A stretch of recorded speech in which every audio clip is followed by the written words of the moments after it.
Hello and welcome to Channel Sport this morning. It's great to have you join us again. I am Taya Salam. I'm Cecilia Omogbe, and this morning we're starting with the Nigeria Professional Football Yep. League match day 34.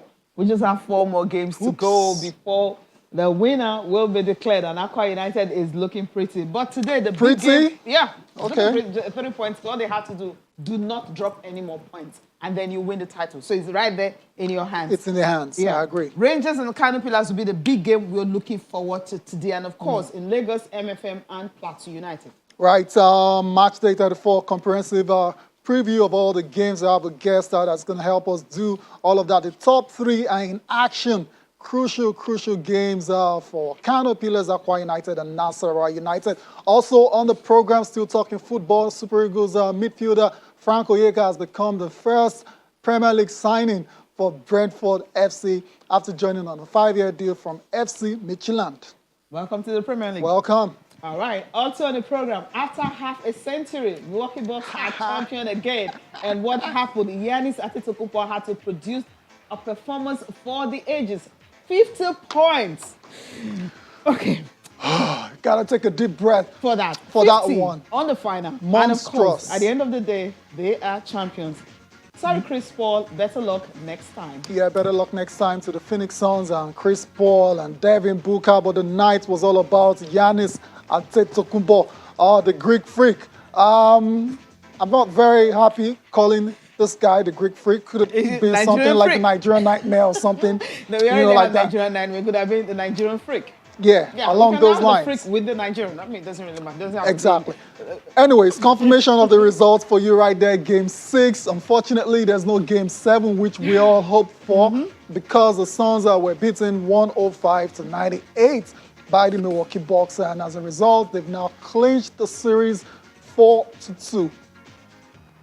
Okay, and of course, in that particular game, as we mentioned earlier, Giannis had 50 points and he went ahead with 14 rebounds, 5 blocks. So it wasn't just about scoring, rebounding, but also He did everything. He did everything. Everything that he did when he came to the NBA, he did all of them early hours of this morning. Yes, early hours of this morning in Nigeria. So in Game 6. So he did not want a Game 7 at all. No. Because, Tayo, we're talking about him saying that they need to stay focused so that the fans can celebrate at the end of the day. Yeah. And that was what he did. And just take a look at the numbers of points he put up in the third quarter, 20. I mean, he was looking. I mean, what can I do? What can I do? Nothing, It's unfortunately. Nothing. After you've done all you can, just wait and see and the there's Greek the freak take flexing it over. all over the place.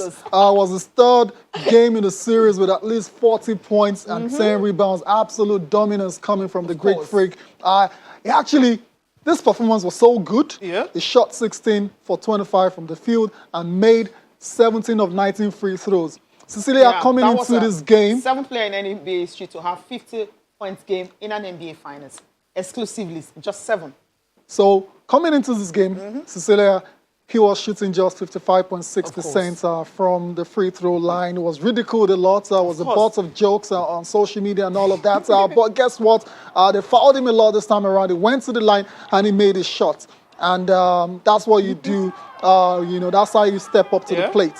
So shout out to Giannis Antetokounmpo. Of course, the fans went absolutely crazy at the Deer Park, celebrating the first title in 50 years. Over 65,000 fans gathered to watch that decisive Game 6. These guys have had to wait for so long. You see a lot of kids at the park.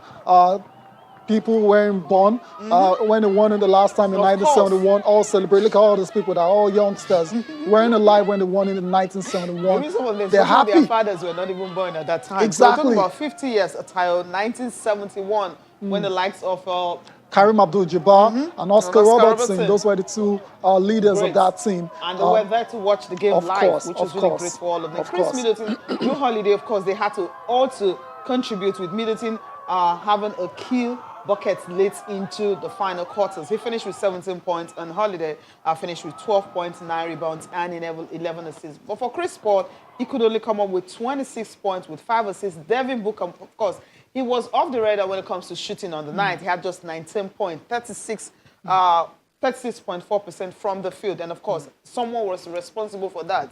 Yeah. Joe Holiday, it was all over him. Yeah. You're not going to make your 40 tonight. Nah. Not tonight, not in game 6, not in our home courts. And so he couldn't do anything. Now we'll come back to the Suns, Chris Paul and Devin Booker, how they fared in that game much later on the show. But before then, let's listen to the man of the moment, Giannis Antetokounmpo, of course. Very excited after winning his first NBA championship. Represent, my country, both countries, Nigeria and Greece. A lot of kids from there, but not just from Nigeria, from the whole Africa, whole Europe. I know that I'm a role model, but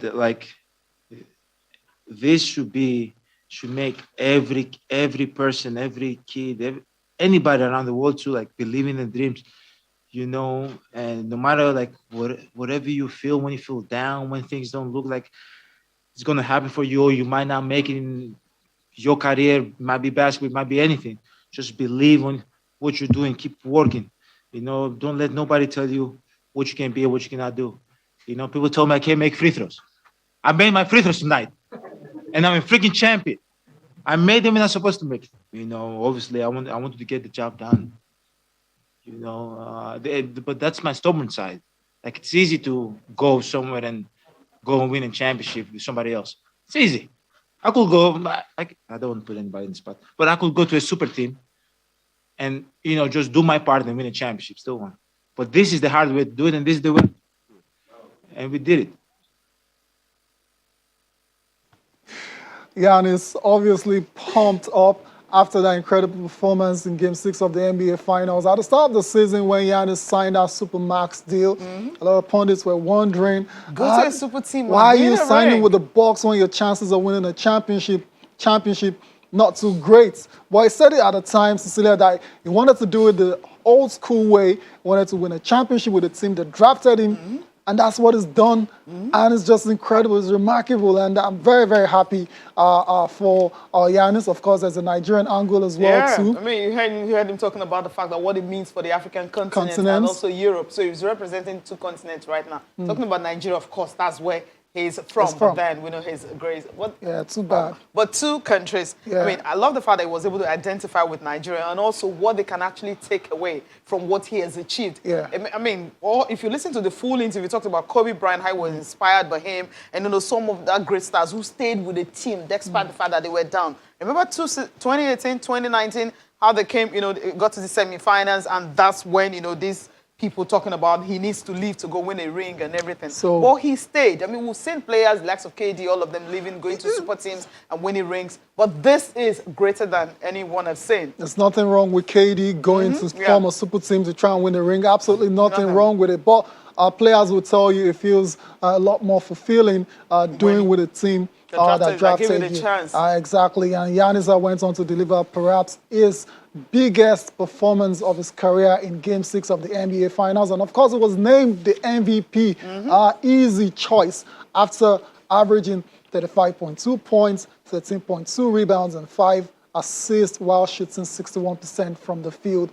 No other player has ever done that in finals history. Of course, that's why he's a top performer. Only one today. No one deserves to be on this list. Yeah, in that space, other than Giannis. Take about wherever you are. Steph Curry and LeBron James, all of them were most of the stars who congratulated because they've never seen this before. Because they were talking about the fact that it was great. Because if you look at what Michael Jordan has done, Hakeem Olajuwon and these players, what they've done, being MVP, defensive player, MVP finals and everything. I mean, he's the other player that can actually be in that category. Of course. So just imagine how remarkable it is. You know what? Let's listen to Chris Paul. Let's go to the other camp. It hurts so bad when you're so close and then you just can't get it.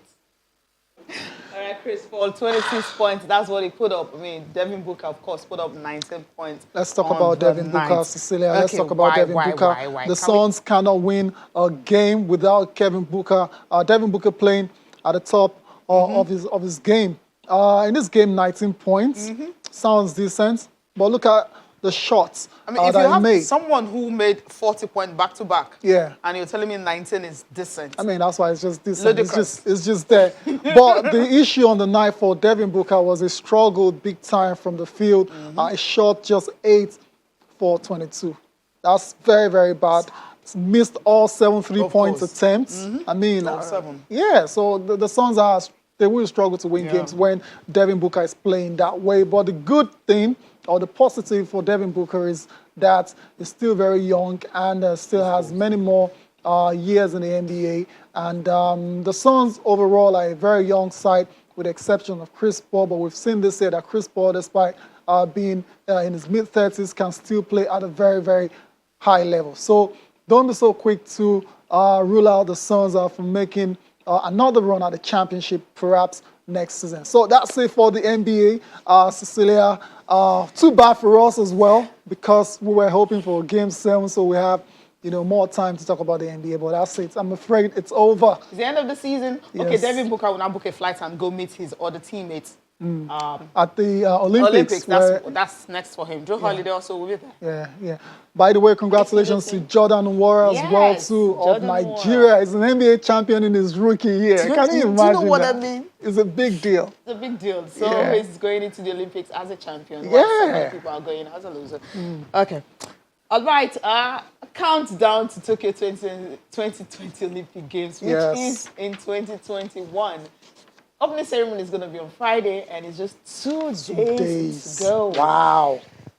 It's already here. Wow. And for those who are thinking maybe last-minute cancellation and everything, it's not going to happen because games already started. So it's not going to happen.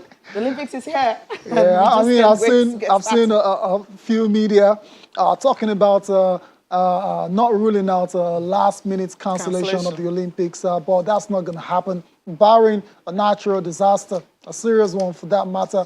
The Olympics have actually started, even though the ceremony is still on Thursday. We've seen games in the softball events already. And before we bring in our guests, we have a special guest lined up for you. Before then, let's take a listen to the WHO Director General, of course, back in the games despite the Olympics. We'll also get to see highlights from the opening softball game of the Summer Games involving Japan and Australia. All right. You're welcome back to Channel Sport this morning. Very interesting game there. Just checking my time and watching out for our guest to arrive. He's still on his way and hopefully joins us before the end of the segment. But before we saw Japan take on Australia softball. Game. So the games have started, Cecilia. No going back on this. Behind closed doors, no fans were there in Fukushima. That's one of the, if you remember what happened in Japan some time ago, about 13 years, right? So, I mean, how many years ago? It's not up to that, but that Fukushima site, remember the tsunami that triggered the nuclear disaster in 2011. So that's where it was held. And Japan, of course, beat Australia 8-1 in softball. Surprise, 8-1. surprise. Welcome to the Olympics. Surprise, surprise. I'm not, because I know they're so good in that. Remember during the pandemic when everyone was talking about how do you ensure that you have, how will the athletes feel that you have fans in the stadium? It was a softball that they started with, like a test run of how it was going to be. So we know how good they are when it comes to they're probably going to end on the top of the podium when it comes to softball for men and women. So not a surprise that they've beaten Australia at all. Because the 2018 Beijing Olympics, they actually won it, so they're waiting 13 years after to see if they can defend. They'll do it on home soil this time around. They'll do it. See if they can do that. Okay, still updates coming from the Olympics. Australian basketball team, they've arrived in Tokyo. Also, the US basketball team, they've also arrived in Tokyo. Team Nigeria, we saw pictures of them, leaving yesterday. Also, maybe later today they should be in Tokyo. Also, you have Team Australia arriving in Tokyo for the Olympic Games. For the women are in Nigeria group, but the good thing is the men are not in Nigeria group. So. Hold on. The men's Australian team are in the D Tigers. That's our opening game is actually against Australia. Exactly. So we have interest in this their arrival. I'm trying to read their body language to see how confident they are. That's the Australian team after beating USA and Nigeria. Of course, they'll be full of confidence and knowing that same Nigeria they've beaten, they'll be facing them in the first game. So they have the Team USA. Yes, USA as well too in Nigeria's group. This time the ladies, D Tigers, will be taking on the United States in the very first game of the Olympics. You can see all of these women, veterans, been to the Olympics multiple times. Hubert, Jim Wilson, Brittany Griner, and so on and so forth. But we have our girls as well too. Adara Elonu, Ezine Kalu, who else is there in that team? Aisha, Mohammed Balarabe, you know, players that have experience as well too on their side, and they'll be looking to give Nigeria a good performance in Tokyo. Which is really good. And of course, maybe later we should be able to bring you more updates concerning Team Nigeria and their arrival in Tokyo. I'm talking about the basketball team because we saw pictures, you know, of some of the girls, you know, posting pictures where they were leaving the USA for Tokyo. I can't wait for the games. That's the basketball to start because that's the team's event you're taking part in. Remember, Nigeria is not taking part in 10 sports. 10 sports, let's give them that update. Swimming is one of them now. We have a representative in the 100 meters freestyle events for the ladies. Her name is Ogunbanwo Abiola, and we wish her all the best in the competition. Pictures are coming from the final batch of Team Nigeria leaving for the Tokyo Olympics, of course, led by the Honorable Sports Minister Sunday Dare. Yeah, and you see pictures of all of them, you know, just leaving Abuja to Tokyo. And of course, we know, as expected, we should all be praying and hoping that we'll have a good outing. But we need to go on a break. When we'll come back, we'll listen to the sports minister talking about how Team Nigeria will fare or how they intend to perform when they get to Tokyo. Talking about the athletes who are already in Tokyo, how they will perform and maybe come home with a medal.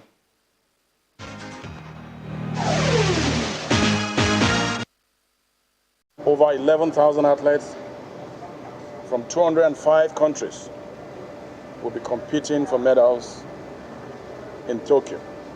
I'm happy that Nigeria will be part of the 205 countries. 58 of our athletes will be competing with the best of the best in the world. I'm happy that this team of athletes have spent years preparing with the support of the federal government, with the support of their coaches, with the support of their federations. We leave today to join the 3 batches that have gone ahead of us. We live with great hopes for our country. We live with prayers for our athletes that they will excel and they will find strength in their legs and their bodies as they compete. We are hopeful that we will return back victorious with medals for our country. All that is needed now from everyone is your best wishes. From all Nigerians, we need your best wishes for our athletes, and above all, we need your prayers. Thank you, and we're off to Tokyo.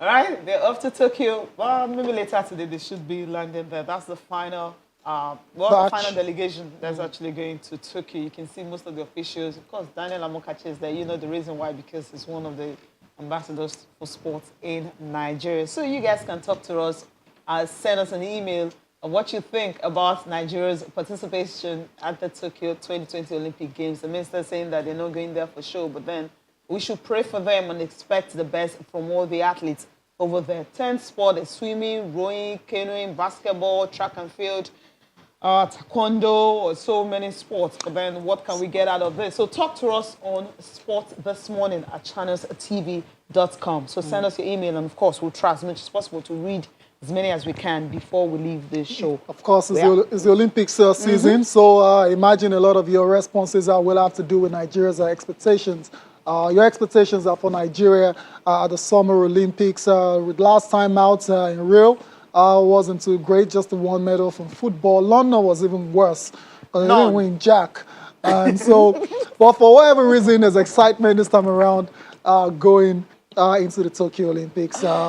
let's get on with the show. Cecilia. Okay, Oyewuchi Nwachukwu is right here, Deputy Editor, Sporting Life. Good morning. It's good to have you join us. Thanks for having me. Yeah, always great to have you. I mean, it looks like you're here to stay now. I mean, you're maintaining your shirt in the last couple of weeks now. As a Deputy Editor, we know how hard it can be for you to try to juggle up everything. Yes. But thank you for always making our time to be here. Appreciate it very Thanks for much. having me. So quickly, before Cecilia, I let you come, I just want to quickly talk about the initial release from the NOC said it was going to be nice sports for Nigeria, but we have an update on that now. There's a swimming entrance, Abiola Ogunbanwo in swimming. Yeah, that's 100 meters freestyle.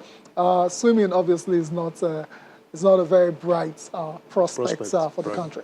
Yeah, no, I agree with you, Tayo.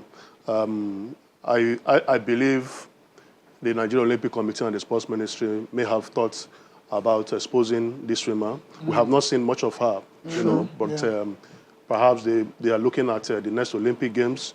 If she does well, and doing well is relative. I mean, we don't know her prospect, we don't know what she has done recently.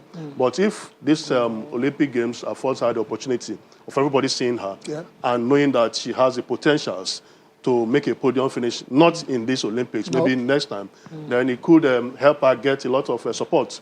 I think we have a lot of talents here. What we need is how to expose them, the structure, because sports is now science. I heard the minister talking about prayers and best wishes and speaking like talking like a motivational speaker. I think sports has gone beyond that. While we wish them well, but the reality is that what kind of preparation did we give to these athletes? Did we take into cognizance a lot of factors? We always talk about the preparation starting from the last Olympic Games. Tayo and Cecilia, you have said here that, and which is very factual, that in 2012 we didn't win any medal.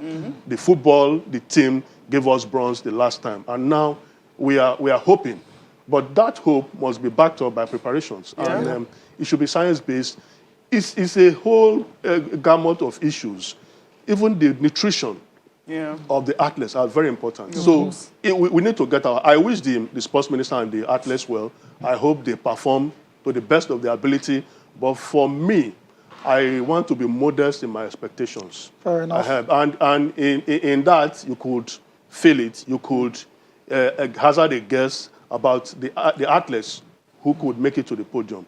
They are not many. When you pick Odunayo Adekunle, she has been among the top 10 wrestlers in the world, and maybe it's a Brume because of what she has done in recent times. I don't see any other athletes getting to the podium.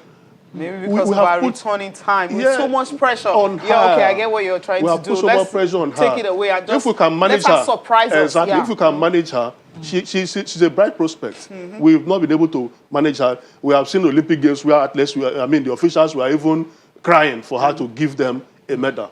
But if we can manage her and allow her to compete maybe in one or two events. Focus on one sport. Then she could get a medal. I hope she focuses on the 100 meters well, because I know for her to have done sub-11 5 times or 6 times this season, so which is really a good returning time. We're talking about Habiba. She's just 17 years old, based in Russia. So this, she's young, and so this will just be her first Olympic. And she's represented Nigeria in 2 events, 2018 FINA Swimming Championship, and of course the one is Guangzhou in China in 2019 World Swimming Championships also. So, there's a progression for her. But hopefully, the Olympics will just be the ceiling. But we know how competitive it can be. 100 meters freestyle? No, Cecilia, there's no chance. I think it will be a major miracle for Bibata to go on and, Tayo, what will you talk about? Miracles. That's why prayers come in. You need to prepare. Miracles, luck, and other factors meet preparation. Together. So I get, but you said it all already on here that this is just going to be great exposure for this young girl going into Paris and subsequent Olympics as well. So I think we should just leave it there. All right, we'll leave it at that. And that's it for the Olympic segment. Let's move over to MPFL. Yes, it's getting closer and closer. Will Aqua United win it, or will maybe Rivers or Nasarawa, maybe they'll surprise us, or even Cannon Pillars? Aqua United, they have the titles right now in their hands because they're 3 points clear. All they have to do not lose. If they win all of their games, they'll be champions.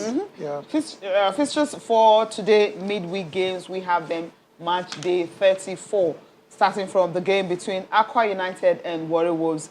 You also have the game between Lobby Stars and Nasarawa United, Rangers and Kano Pillars, Ifeanyiba and Enyimba, MFM and Plateau United, Abia Warriors and Heartland, Jigawa Golden Stars and Rivers United, Sunshine Stars and Katsina, Dakada and Adamawa, Kwara United and Wiki Tourists. These are the games for today.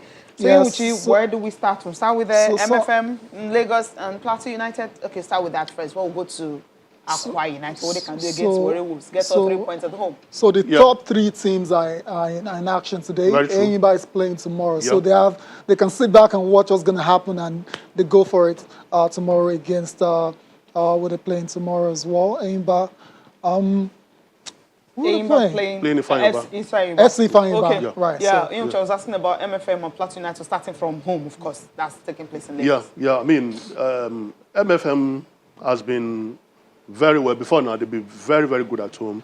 But this season, it has been quite inconsistent. And maybe because of what has happened to them, they made the Soccer Temple their fortress. So Plateau United are very ambitious. So they have to be very, very careful against something. You know, this is almost the business end of the league. Yeah. And every team wants to pick a point because of their aspiration, those trying to avoid the drop, those aspiring to pick continental tickets. But Cecilia and Tayo, I think from what has happened in the last 3 games, I think I want to implore the LMC to be very, very careful. Because when you look at the game against Dakada and Pillars, you watch the video, there was a goal that was scored. And everybody is saying, this looks like a good goal, for goodness sake. Though we didn't get the angles. Sometimes I want to see the angles. But from what from what we saw from the video, it appeared to be a good goal. And this thing has been very consistent. So the LMC must get the best referees and ensure that their safety is guaranteed. Because if you are very good, even if you are the best referee in the world, and you're about to be killed, there is no way you will not compromise. You know, so that's what we want. These remaining games, get the best referees guarantee them security so that we can get the best results, so that the best team or the better team should win the game. Your spot on, sorry, Cecilia, extra attention has to be paid to this final few games of the season, by the LMC, and that's exactly what is expected of them. I mean, Plateau United coach Abdul Makaba has been talking about the fact that, look, this season they know that they can't even get on the continent anymore. They just want to finish in a respectable position to at least maybe whatever happens, but not drop outside top 10, because if you check where they are now, 9th on the log, right? If you have lost, Cecilia, if you have lost a lot of players, like Plateau United did, some of their star players. I was reading about 2 weeks ago, about 5 regular players went on trials. I don't know why it happens here in the middle of the season. Maybe because our season does not tally with that of Europe. You know that in most parts of Europe, they are already out of the season. But if you have lost about five of your regular players, there is no way you can compete. So we must find a way. The clubs must find a way of retaining their players. That's why you have employed them. Unless you are owing them, if you have paid them up to date, then you must get services, for money you have paid. Okay, is there something they can do concerning that? Because you can't just leave middle of the season. There should be a break. There's usually the transfer window in the NPFL usually happens twice before, and usually around January or February, that's when it happens. So can they take opportunity of that? Why leave in the middle of the season? I mean, 2 weeks into...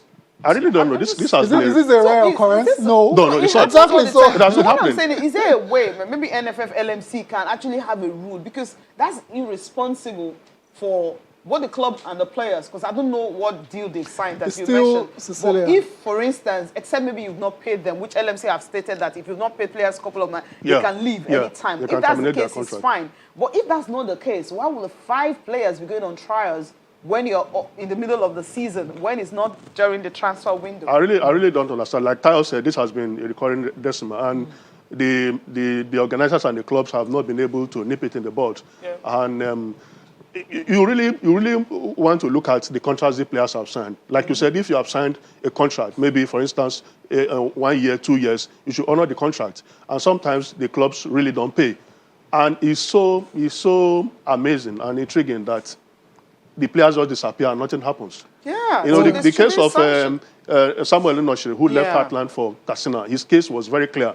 The player alleged that he was being owed. And I think that was why after Heartland cried foul, they had to Keep quiet. They had to keep quiet. Because we know they are owing their players. Exactly. It's out there. And now the player has moved abroad. So these are really the naughty issues that we should try and resolve so that clubs can get the full benefit of the player, and the players too can be paid as at when due. Which is important because Plateau United, I know they are not part of those clubs that are actually owing their players several months of salary without paying. Why they But allowed Heartland is actually guilty. Why they allow the players is what I don't understand. You know. And Cecilia, it all boils down to the professionalism or the lack of this Nigerian professional football league. That's what this is about at the end of the day. Because if it's Because if professional, truly, this cannot happen. You don't allow these players This just to go cannot because happen. they Key want players. trials. Like, what's players. happening? Cecilia, How many let's get clubs on are with the actually show looking at and the money let's- they're going to make out of it. Let's They talk don't care. about Rangers, Kano Pillars. Kano Of Pillars course, and yes. Rangers. That should be the star game. Star game, Pillars, Undoubtedly. 58 points, 3 behind Aqua United. They know a win today will take them level. You know, But then Aqua still leading that 21 plus goal difference that they have. yeah, let them get Crazy. level. Let them get level on points first of all. How do you see this one play now? Pillars away in Rangers. Yeah, a lot of so much at stake in that game.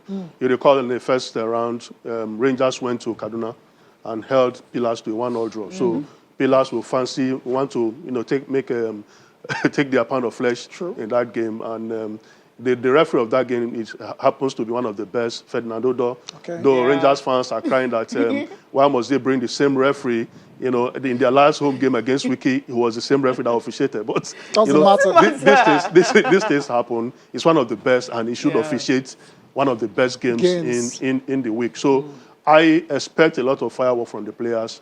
They should be fired up, and the two coaches also are very good. So I just hope that officiating is good.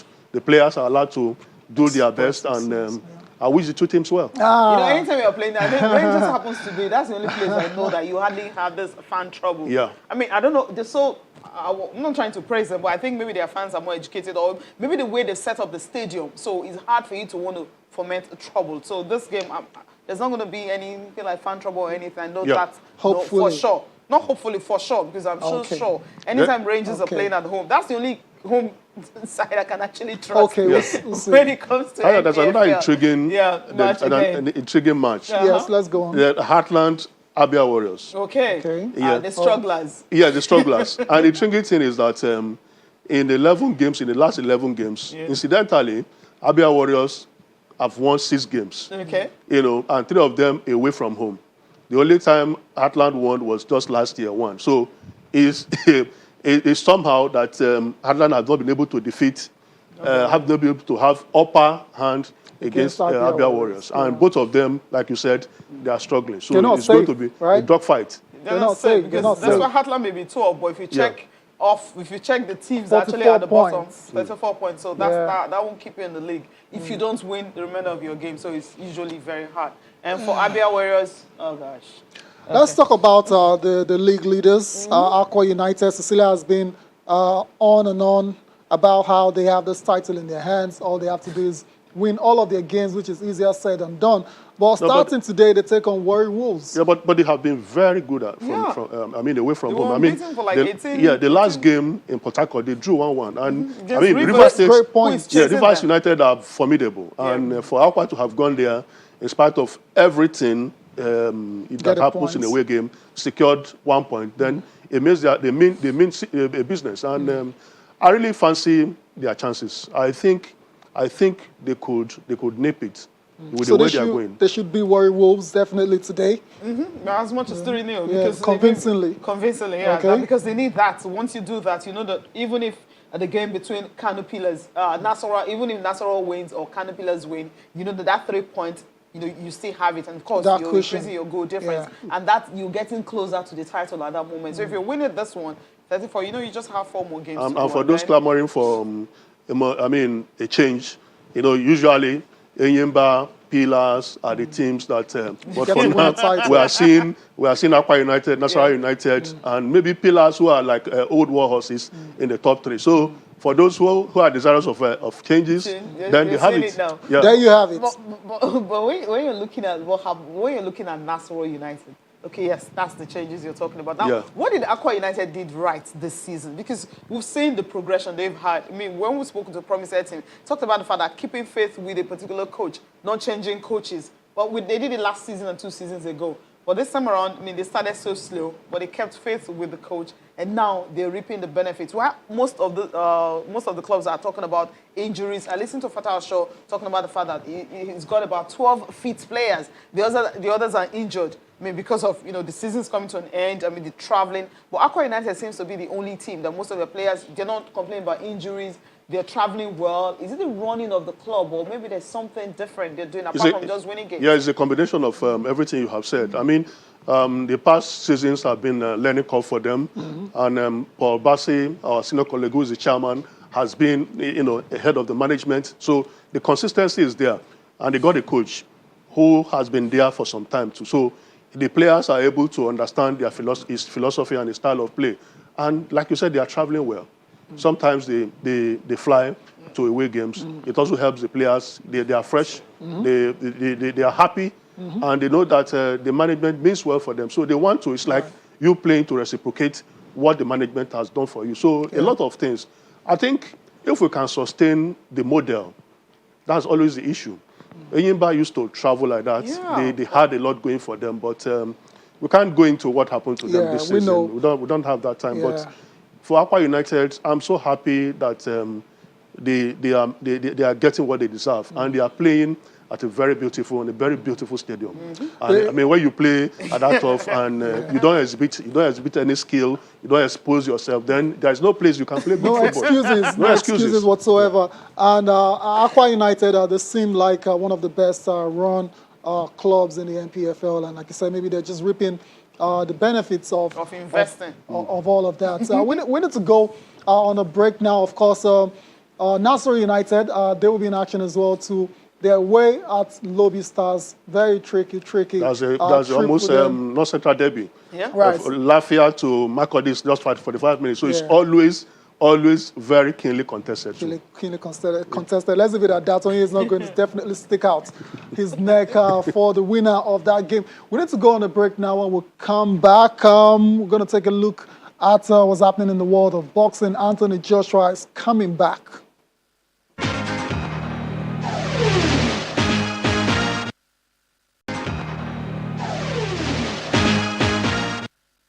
You're welcome back to Channel Sports this morning. We still have Nwachiku with us. We've had a lot of football talks already. This time, let's go to boxing, where it's now been confirmed that Anthony Joshua will defend his titles, IBF, WBA, and WBO titles against Alexander Usyk. These two guys, of course, are Olympic gold medalists. This is the very first time we're having two Olympic gold medalists fighting for a title. The fight will be at the Tottenham Stadium. Yeah, you are very correct. I mean, after his much talked about fight against Tyson Fury was cancelled, AJ was quite frustrated. Yeah. And I think kudos to him that he has been able to pick himself up out of that frustration. And from his body language, from what I've read, he's ready to fight anybody. And like you said, this guy won the Olympic gold medal in 2012 at the London Olympic Games. He's undefeated. So it's not just an ordinary boxer. No, the last time he won was against Derek Chisora. Chisora, yes. And AJ has said he's a very serious contender that is almost as good as Tyson Fury. I don't know whether he's trying to get back at Fury. Mind games. But I'm happy that he's getting ready, and his mandatory challenger is also very formidable. Very formidable indeed. We just hope that everything goes on right, and he's able to defend his title in September at the Tottenham Stadium. So Usyk dominated the cruiserweight division, undisputed. I was like, what am I going to do here again? Let me go upstairs, and that's what is going to get a shot. At a title. He has never been able to, of course, he has never won any title at that level, so... But AJ surely fight for a title at heavyweight category, so we'll see what they can do today. And the first person is fighting AJ. That's not good. No, I mean that's who has the yeah. title. So if you want the title, you got to take on the champion. Take a shot at the title of the heavyweight, and you're facing AJ, the very first one. All right, so all the best to Anthony Oluwafemi, Joshua, and Alexander Usyk of the Ukraine. 2 gold medalists from the London 2012 Olympics. All right, before we look at the papers, let's take some of your messages. Okay. I imagine a lot of them are about the Olympics. Of course. Let me start with the AGK. It says it's not news that Nigeria is beaming with talent in sports, but talent can only take you so far. So I hope we can harness our talent, and with the help of MVPs like Mike Brown, to get us to a deserved position at the top. Talking about the basketball team, that's coming from Mike AJ. And this one is coming from Professor Enahena. He says, okay, he's talking about Giannis. Giannis has scored 15 points in an astounding all-round performance and captured the NBA. So he's actually happy about Giannis and just praising him for what he's done.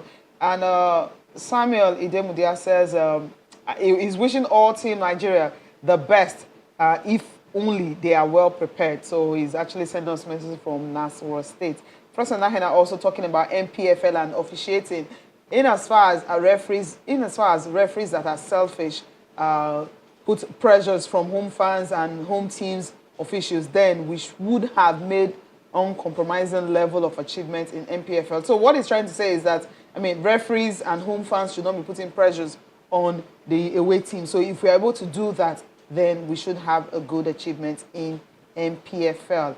Okay, he also said on another message saying that I firmly believe that we are making a little bit of improvement in officiating MPFL because of the influx of the social media. We want more winnings by away teams, less dubious officiating. Then we would find a way to have laws that protect the lives of players in form of insurance. I think some players are actually some clubs are actually doing that, insuring their players, but not all clubs have been able to do it. Because I remember before the season started, the LMC came up with the structure, what they want to follow, the rules and regulations that all clubs must insure their players before they can even register, to start the season. So if all the clubs have done that, then that'll be a good thing. You always go back to if. That's because there's something there that ain't right. If some clubs like Heartland Sunshine Stars registered without paying their allegedly holding players. So what are we talking about? I mean, and that wasn't supposed to happen. You're just smiling. I don't know what to say because we have said this over and over again. Exactly. And I think it's just the will to enforce all these the laws. And if we're able to do that, then we can set the right precedents. That's just it. They are there in black and white. Yeah, let me add as well to the political will. Yeah, because we know what's going on with the owners of all of these clubs. Yeah, it's not easy. It's not easy. The politics are going on behind the scenes, and some of these clubs getting away with murder and still in the profession of footballing. Not good enough. Let's go to the papers now, or you have any other message? Okay, no, just go straight to the papers now. We're running out of time. Here you have Awoni joins Union Berlin on 5-year deal. Says, I want to finally have a home. Now, I was telling you about, yesterday. I was telling you about this issue of you having a home, having somewhere to say, okay, I'm not thinking of going somewhere next season. What do you think of this deal? No, I'm an advocate of players signing long-term deals. For a young player, it happens to Nnamdi Ojuamadi when he was at AC Milan. He kept on going on loan until he went into oblivion. Yes. It means you are starting from the scratch every season. But if you are in a club, maybe you take some months to adapt to the style of the coach. The following months, you are already, playing so well, win some titles and all that. The consistency is there. So for Awoni, I'm happy for him. Awesome. He has finally settled down to play and progress. He has been at Liverpool for more than 5 seasons. Every season he's sent on loan. He comes back, play pre-season with Liverpool, send him on loan. But now he has actually started his career. So that put paid to those that were thinking maybe he would just replace Sadio Nah, man. We said it yesterday. Come on, guys. There's no chance of that happening. Okay. All right. Everton target Chukwueze to replace Rodriguez. Is this going to happen? Or just Chukwueze? Transfers are always in the realm of speculation. Anything can happen. But if you ask me, I want Chukwueze to go to where he's going to play regularly. Maybe Lille. He's going to play regularly. But Everton. He's playing at Villarreal, so not too regular. If you look at it, he's done well, but as an impact player from the bench. He's an impact player. Okay. You're right. PSG to sell up 9 players for the Mbappe contract. Okay, all right. We'll see about I'll that. end there. Let's go to your paper, which is a lot of interesting stories. Nigeria not in Tokyo for sure. That's the minister. You heard him talk earlier. We know your views on that already. Man City won't pay for Mendes. I'm looking for Nigeria. Everton, you have the Everton chasing Chukwueze's story as well. There's a story on Nigeria to report Falcons harassment to FIFA, vows to arrest the culprits in Vienna, Austria. What's going on there? Yeah, there was a fellow that harassed our players, the Super Falcons, in the train in Austria. I learned that the ladies wanted to go on a science scene at the city center, and they were in the train, and this fellow just started harassing them and making a lot of accusations. For me, Tayo, I had a similar experience in Australia when a fellow, maybe a drunken fellow, was talking and immediately was arrested in the train. So I felt that the Austrian police should have dealt with it. But now the NFF are saying they are going to report to FIFA. Let's see how it pans out. But we must understand that there are so many disgruntled Nigerians outside the country. But these players shouldn't be his problem. Is this fella Nigerian? These players shouldn't be his problem. If he wants to protest, then you go to the embassy or you face the politicians. The question I want to ask is, how did he get so close to them to start the harassment? Because I know the Super Eagles, I mean, when you're traveling, we're talking about a senior national team. Yes, a lot of people, how did he get there? How did he get close to the ladies? No, a lot of people have raised this issue you have highlighted. I think that arrangement was on a spur of the moment arrangement. Okay. If they had planned ahead, perhaps they would have condoned off that area, maybe like hired that area, a lot more not allow any person who is not a member of the team to get close to them. Yeah. All right. Which is really important. Still on Sporting Life. This one is very funny and not funny at the same time. The missing Ugandan weightlifter finally surrenders. I wonder what was he trying to do in the first place? It was really naivety, very naive on his part to have even tried made move to defect. It was easy to just catch the fellow and get him to face the law. Get back of all the countries you want to run in, Japan, in Asia. Oh dear. You don't even understand the language, so how are you going to go? Come on. You can't seek asylum in Japan, so that's number one. So you just... Okay, just made a mistake. Thank you so much again, Uche, for coming on the program. Thanks for having me. Appreciate your time, Uche. Thank you for watching as well. Enjoy the rest of your day. Try and join us again tomorrow. I am Tayo Salan. I'm Cecilia Omogbe. Continue to enjoy your holidays. Bye for now.